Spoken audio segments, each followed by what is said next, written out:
اللہ رب العالمین نے جہاں رمضان کا مہینہ ہمیں اور آپ کو عطا فرمایا، بے شمار فضیلتیں برکتیں رمضان کے مہینے میں ہیں، تو رمضان سے پہلے اللہ رب العالمین نے شعبان کا بھی مہینہ عطا فرمایا، اور شعبان کے مہینے کے تعلق سے پیارے آقا نے ارشاد فرمایا شعبان و شہری، کہ شعبان میرا مہینہ ہے، وہ رمضان و شہر اللہ، اور رمضان اللہ کا مہینہ ہے۔ تو یہ پیارے آقا کا مہینہ ہے، اور پیارے آقا نے اس مہینے میں جو کام کیے ہمیں چاہیے کہ ہم بھی وہ کام کریں۔ پیارے آقا صلی اللہ علیہ وسلم نے شعبان کا مہینہ گزارا تو اس انداز میں گزارا، بلکہ اتنی کثرت سے پیارے آقا شعبان کے مہینے میں روزے رکھتے تھے، کثرت سے۔ نفلی روزے ہیں، فرض نہیں ہیں، لیکن پیارے آقا کثرت سے رکھتے تھے۔ حضرت عائشہ صدیقہ ان کے ازواج مطہرات نے پوچھا یا رسول اللہ اتنی کثرت سے اس مہینے میں روزے کیوں؟ کیا روزہ فرض ہے؟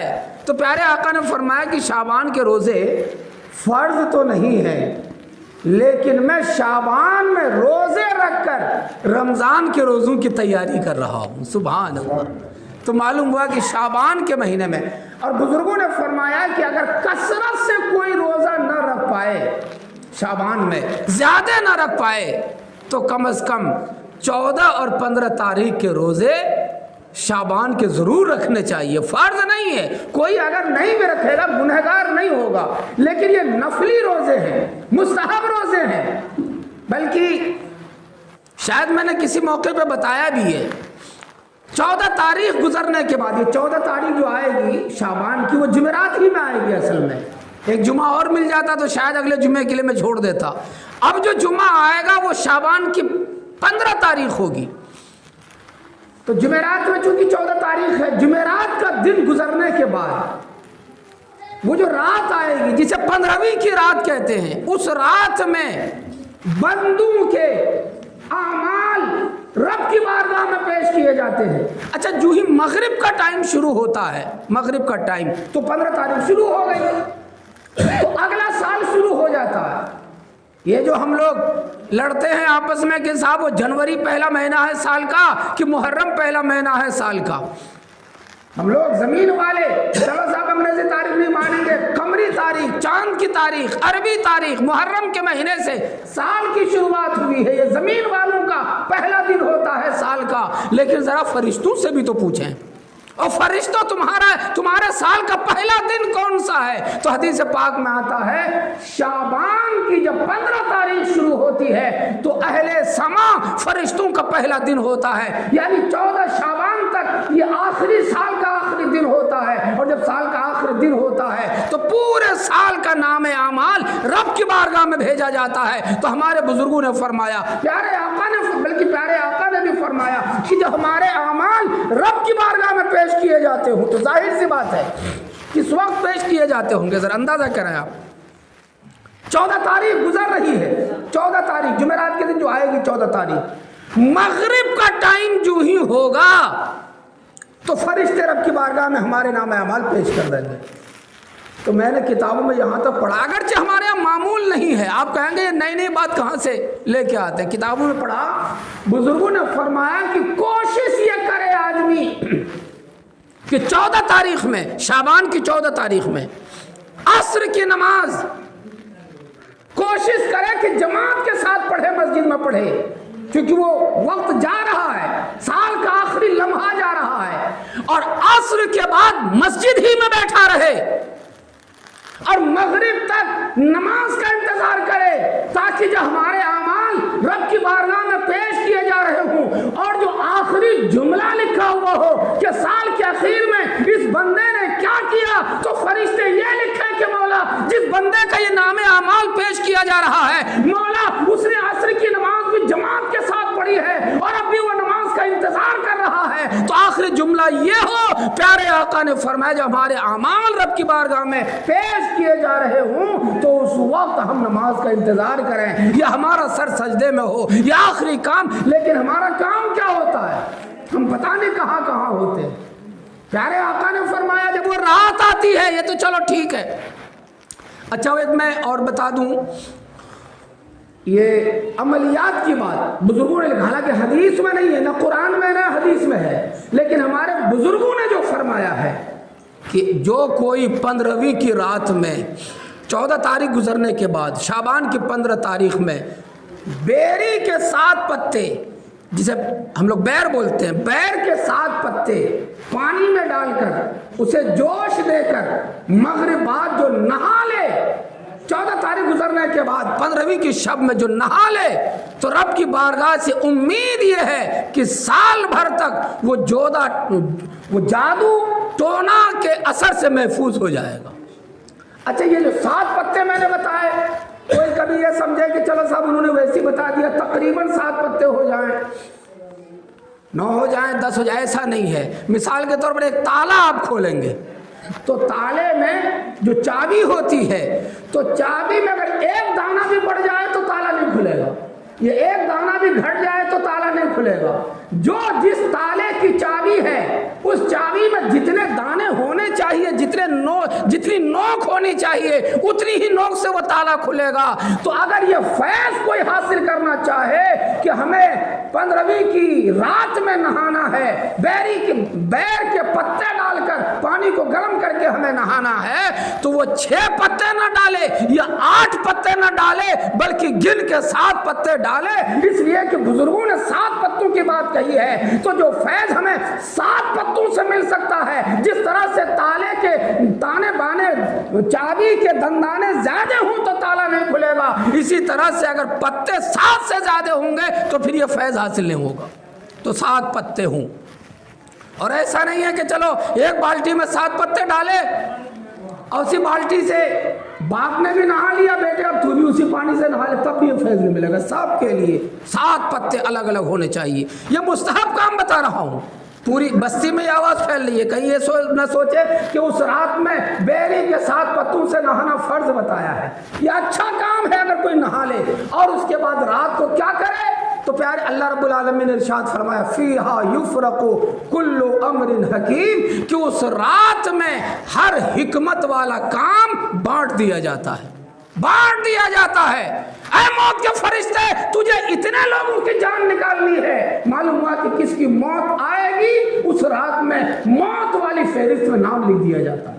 لیکن ہم کر کیا رہے ہوتے ہیں؟ ہمارا آدمی، ہمارے لوگ بازاروں میں خریداری کر رہے ہوتے ہیں، لیکن اسے معلوم نہیں ہوتا ہے کہ ہمارا نام آج کی رات میں زندوں کی فہرست سے نکال کر مردوں کی فہرست میں لکھا جا چکا ہے۔ ہم موج مستی میں لگے ہوئے رہتے ہیں اس رات میں، اور ہمارا کفن دھل کے تیار ہو چکا ہوتا ہے۔ ہم موج مستی میں اس رات میں ہوتے ہیں، اور ہماری قبر خود کے تیار ہو چکی ہوتی ہے فرشتوں کی نگاہ میں کہ فلاں فلاں آدمی کی موت ہونے والی ہے، فلاں فلاں آدمی اس مرض میں مبتلا ہونے والا ہے۔ تو اس رات، اچھا، اور اگر میں تو یہاں تک کہتا ہوں، اگر کوئی اس رات میں، چونکہ فرشتے آواز دیتے ہیں مغرب کے بعد سے ہی فجر تک یہ آواز دیتے رہتے ہیں، منادی ندا کرتا ہے اہل زمین کے اوپر اللہ کتنا مہربان ہے، بندوں کو کتنے مواقع عطا فرماتا ہے کوئی میرا بندہ آج کی رات میں اپنے گناہوں سے توبہ کرنے والا کہ آج اس کے گناہوں کو توبہ کر، اس کی توبہ قبول کر لی جائے،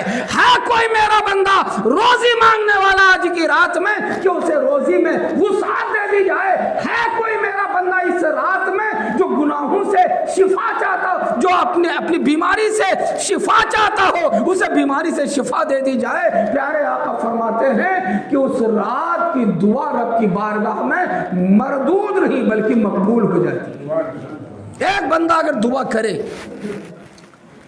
اور ادھر حکم ہو چکا ہو رب کا، ہمارے اور آپ کے لیے مثال کے طور پر یا ہم میں سے کسی کے لیے بھی، کہ اس کا نام زندوں کی فہرست سے نکالو، مردوں کی فہرست میں لکھ دو، رب تو وہاں حکم فرما رہا ہے، مردوں کی فہرست میں لکھ دو، اور ہم رب کی بارگاہ میں ہاتھ اٹھا کے دعا کر رہے ہو، اے مولا مجھے لمبی عمر عطا فرما دے، اے مولا مجھے لمبی عمر دے دے۔ اگر یہ دعا رب کی بارگاہ میں قبول ہو جائے، میری عقیدت کیا رہی ہے، اگر رب کو ہمارے اوپر رحم آ جائے، ہمارے بچوں کے اوپر رحم آ جائے، تو اللہ رب العالمین فرشتوں سے فرمائے گا، فرشتوں فلاں بندے کا نام زندوں کی فہرست سے نکال کر مردوں کی فہرست میں لکھنے کا حکم مل چکا ہے، لیکن لیکن میرا بندہ آج کی رات میں میری بارگاہ میں ہاتھ پھیلائے ہوئے زندگی کی بھیک مانگ رہا ہے، عمر کی بھیک مانگ رہا ہے۔ فرشتوں اس کی عمر کو بڑھا دو اور اس کا نام مردوں کی فہرست سے کاٹ دو اور اس کا نام دوبارہ زندوں کی فہرست میں لے۔ میری عقیدت کہہ رہی ہے، چونکہ کوئی بعید بات نہیں ہے، یہ رب مالک و مختار ہے۔ رب چاہے لوہے محفوظ میں جس کے لیے جو چیز چاہے لکھ دے اور جس کے لیے چاہے وہ مٹا دے۔ اللہ رب العالمین مالک و مختار ہے۔ تو ہمیں اس رات میں کرنا کیا چاہیے؟ ہمیں رات میں، بلکہ بزرگوں نے رات کے 3 حصے فرمائے۔ وہ جو 14ویں کا دن گزرنے کے بعد 15ویں کی رات آتی، 3 حصے۔ ایک حصے میں قرآن کی تلاوت کرتے تھے، ایک حصے میں رب کی بارگاہ میں اور پیارے آقا کی بارگاہ میں درود و سلام کا نذرانہ پیش کرتے تھے، اور ایک حصے میں اللہ رب العالمین کی بارگاہ میں سرو سجود ہو جاتے تھے، پوری رات عبادت کرتے تھے۔ تو ہماری گزارش یہ ہے، بلکہ پیارے آقا سے حضرت عائشہ صدیقہ رضی اللہ تعالیٰ عنہ فرماتی ہے، پیارے آقا کی چہیتی بیوی حضرت عائشہ، اکلوتی زوجہ تھی حضرت عائشہ پیارے آقا کی، کہ جن سے پیارے آقا نے کنواری میں، جو کنواری تھی حضرت عائشہ صدیقہ، باقی عائشہ صدیقہ کے علاوہ جو 10 بیویاں اور تھی، 11 نکاح فرمائے پیارے آقا نے، تو 10 نکاح ایسے فرمائے جو یا تو کسی کی طلاق شدہ تھی، مطلقہ تھی، یا بیوہ تھی، ان عورتوں سے آپ نے نکاح فرمایا۔ ایک تنہا حضرت عائشہ صدیقہ رضی اللہ تعالی عنہ سے پیارے آقا نے کنوارے میں شادی کی۔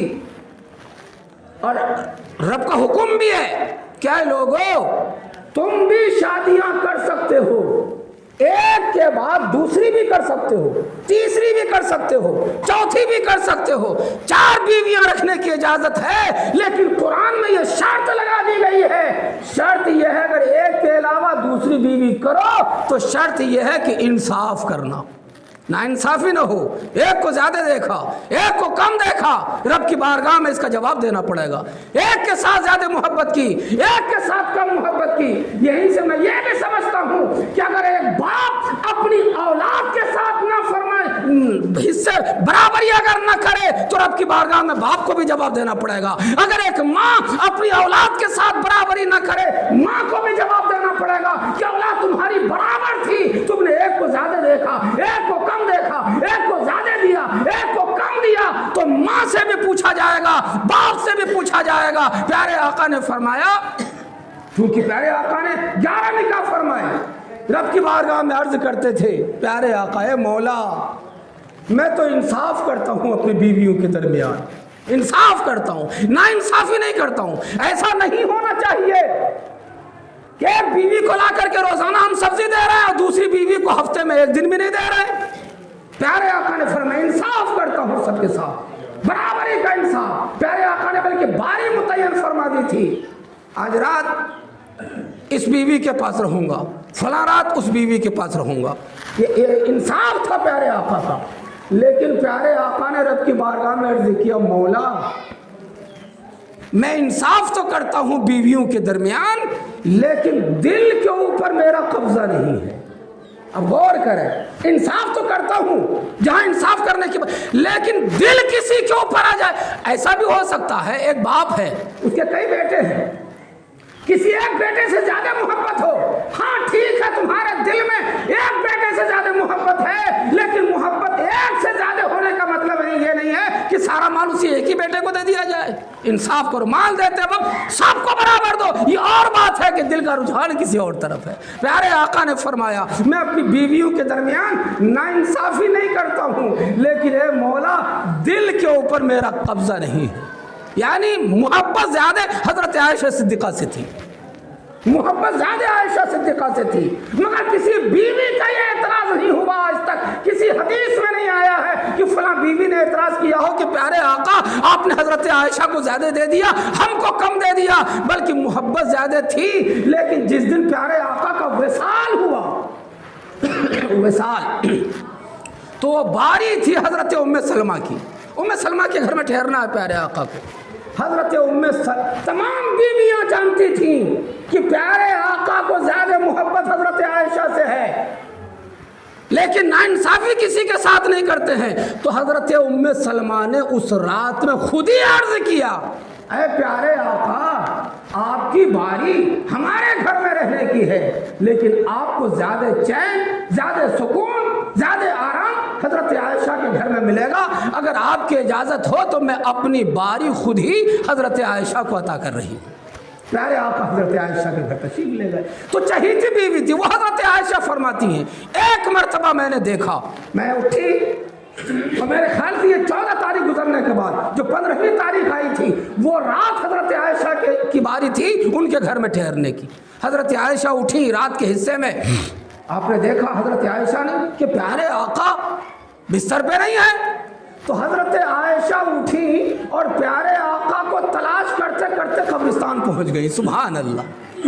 اب ذرا فیصلہ کرو، حضرت عائشہ کسی اور کے گھر میں کیوں نہیں گئی؟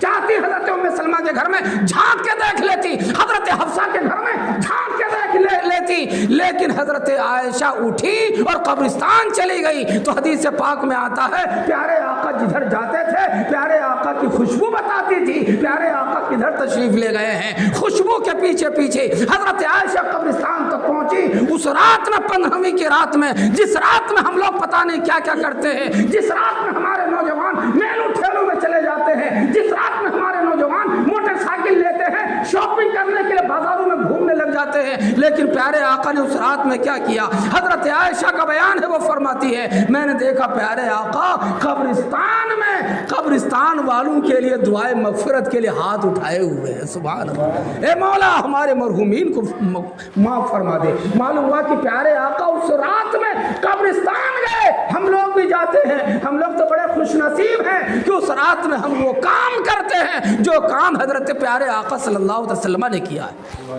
بہرحال حضرت عائشہ نے دیکھا، وہ دوڑ کے آ گئی، اپنے گھر آ گئی، وہ دوڑ کے آ گئی اور چادر اوڑھ کے اپنے گھر میں آ کے لیٹ گئی۔ حضرت عائشہ صدیقہ رضی اللہ تعالیٰ پیچھے سے پیارے آقا تشریف لائے، پیارے آقا نے فرمایا عائشہ۔ حضرت عائشہ نے سوچا پتہ نہیں کیا دل میں سوچا، میں وہ باتیں کہنا نہیں چاہتا ہوں کہ کیا دل میں سوچا۔ پیارے آقا نے فرمایا عائشہ تم نے یہ سوچا، تم نے مجھے اپنے بستر پہ نہیں پایا، تم نے یہ سوچا میں نے تمہارے ساتھ ناانصافی کی ہے، میں تمہارا بستر چھوڑ کے کسی اور بیوی کے یہاں چلا گیا؟ نہیں، میں نے وہی کیا جو تم دیکھ کے آئی ہو، میں قبرستان گیا تھا۔ اے عائشہ تمہیں معلوم ہے آج کی رات کون سی رات ہے؟ پیارے آقا نے فرمایا آج کی رات وہ رات ہے کہ جس رات میں اللہ رب العالمین خاندان بنو کلب کی بکریوں کے بالوں کے برابر اللہ اپنے بندوں کو معاف فرما دیتا ہے۔ آج یہ بخشش کی رات ہے، گناہوں کی معافی کی رات ہے۔ یہی وجہ ہے کہ میں رب کی بارگاہ میں ہاتھ اٹھا کے اپنے مرحومین کے لیے دعا کر رہا تھا۔ وہ جو رات آ رہی ہے گناہوں کی معافی کی رات آتی ہے، اللہ رب العالمین سے دعا ہے ہمیں اور آپ کو سب کو اس رات میں اسی انداز میں گزارنے کی توفیق عطا فرمائے جس انداز میں پیارے آقا نے گزارا ہے۔ اور یہ بات خیال رہے وہ رات جب آتی ہے، وہ رات اس رات میں ہمارا نام لکھا جاتا ہے، کام بانٹ دیے جاتے ہیں۔ رب کی بارگاہ میں توبہ و استغفار میں اس رات کو گزاریں۔ اللہ رب العالمین سے دعا ہے ہمیں اور آپ کو سب کو اس رات کو بہترین انداز میں اور عبادت الہی میں قرآن کی تلاوت میں گزارنے کی توفیق عطا فرمائے۔ وآخر دعوانا ان الحمدللہ رب العالمین۔ السلام علیکم ورحمۃ اللہ وبرکاتہ۔ مولانا توحید صاحب سے گزارش ہے تشریف۔